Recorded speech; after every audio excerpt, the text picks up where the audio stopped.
So now that we've covered the majority of the worm guard attacks, we're going to be talking about how to attack the opponent on the other side. So like I said earlier in the course, I like to play two separate styles depending on which way I'm facing rather than try and play worm guard on both sides. So that's sort of how Squid Guard came about. It was taken from a style of guard play that Roberto Satoshi and Cabrina used to play, which is kind of lapella plata, or they used to call it lapella plata, but it was more about actually omoplata in the lapel. And the way I play Squid Guard functions a little bit of the same way, but we don't put as much emphasis on the lapel. It's more about knee and leg control. So this is a really good opener, sort of fitting into the same idea as the intermediary lapel guard concepts, but a little deeper. It's a little more secure, it's a little less open guardy, and there are a few really strong sweeps you can do from here. It's also very versatile. It can be played as like a close, tight guard. It can also be played as like an open, loose guard. So depending on which style you like, you can gravitate towards one or the other, or both. So it's still off of the same lapel grip because we want everything to be off the same grip. So we know that once we get the lapel, it's going to be game over. It's just a matter of time. Now, the reason Squid Guard works is because when I do my reverse Delta worm guard entry and I go to underhook this leg, a lot of people step it back. Ah, my toe's cramping. Ow. Sunshine, call 911. So when I do that, the more advanced worm guard setup where I'm spinning underneath the underhook, a lot of times people will start to hide this leg from me and step it back. And this is actually how Squid Guard came about, is I realized, well, if they're going to step that leg back, I need to have attacks on the leg that's available. So I'm going to pass the lapel over his leg and to my hand. And you'll see my foot here is still in the wormhole, but it's just a little bit different, and it's underneath the other leg. So this here is Squid Guard. I'm controlling. I have a similar grip around my ankle with his lapel, so he can't just take my leg out, and the same idea of him not being able to pass unless he breaks the grip is applied in this situation as well, which is why I like it. I'm very secure once I get here.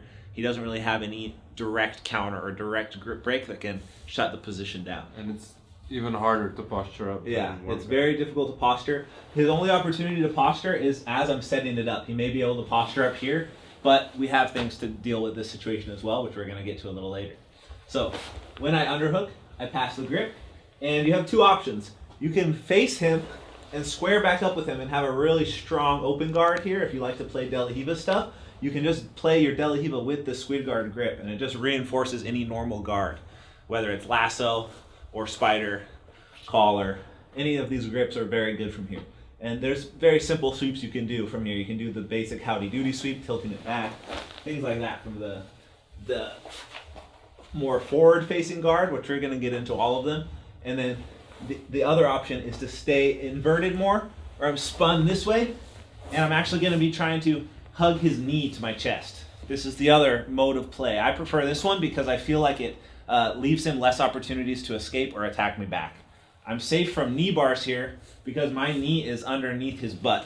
If you turn this way a little more, you'll see my knee stays through like this. I don't want to let him straighten my leg here and potentially do some sort of leg attack, which you're really not in danger of anyways. Because I'm controlling his leg, he would need to have this leg free for him to really set up something dangerous. But you can avoid anything entirely just by keeping him here. It kind of feels like you're playing X-Guard on his upper body. It's like I'm doing X-Guard on his legs, but I keep it more up towards his shoulder control to keep him faced away from me. So this is the other control position. I like to grab the pants and help me secure it so he can't turn back to face me too easily. And if he does, I'm able to roll with him in either direction. If I'm having difficulty this way, I'll straighten my leg out and turn back to face him here and do one of my other setups. So you're kind of rotating between these two options. You always want to make sure that your knee is on the inside of his knee, because if you leave it on the outside, he might be able to drive his knee in and start to smash you here, and then you don't have as strong of a control. And you're going to be forced to push and try and escape back to the position. So try and keep your knee on the inside at all times. If you find yourself with your knee on the outside, it's a very good idea to go back to the more forward-facing guard so that he doesn't have that knee pressure counter. And then once you reset, you can turn back in and tuck your knee and be a little safer about it. Now when I'm here, you notice I put both my hands on the lapel, and I don't reach super far through. I want to keep the tension.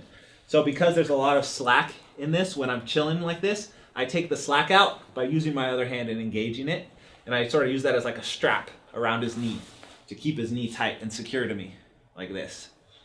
I'm keeping his knee close to me because it's the same concept as the X guard sweep we talked about earlier in the course, where when I'm here, I want his center of gravity over my center of gravity, because if he's too far back, I lose a lot of my leverage and ability to off balance and pull him forward. Where if I keep his knee tight to me like this, it's pretty easy for me to just get him up and off and then do all sorts of attacks. So that's what we're looking for. And that's your basic squid guard setup. I like to just reach and underhook. In the event that he steps this leg back again, I just go back to this leg and try and do my reverse style worm guard setup. So he has to kind of choose which leg he wants to give me. So say I reach for this leg, he steps that leg back, then I'm going to go here, say he steps this leg back again, then I go here. And you just sort of rinse and repeat, coupled in with your intermediary lapel positions, like the underfoot position to help drive him forward. I don't want him to step that far. Oh boy, now we're like in some wonky other worm guard position. But the idea is that if he's staying far away, you can use the other positions to get your underhook and then eventually pass the grip. Just make sure that you end with your foot past his hip and either your knee underneath with this sort of like garrote wire type control around his knee, or just facing him with a control over his other leg or some side of the opposite, or some opposite side of his body control, like this. And that's the basis of what squid guard is.